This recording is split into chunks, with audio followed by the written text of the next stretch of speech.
Hey everyone, today I'm going to show you how to remove addresses on the Waze app. Without any further ado, let's get started.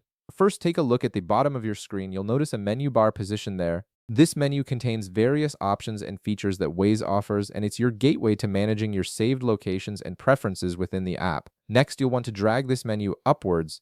You can do this by placing your finger on the horizontal line at the top of the menu bar and swiping upward. This action expands the menu and reveals additional options that aren't immediately visible on the main screen. It's a simple gesture that gives you access to more detailed settings and features.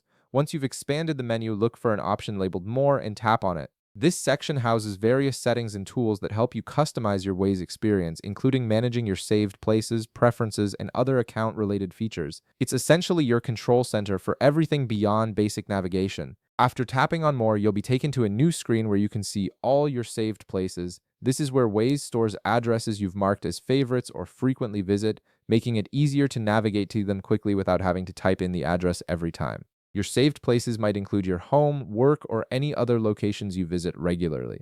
Now browse through your list of saved places and find the specific address you want to remove. Once you've located it, look to the right side of that address entry. You'll see three dots positioned beside it. These three dots represent a menu button that gives you additional actions you can take for that particular saved place. Go ahead and tap on those three dots. A small pop-up menu will appear with several options related to that address. From this menu, you'll see an option that says Remove. Tap on it, and Waze will immediately delete that address from your saved places.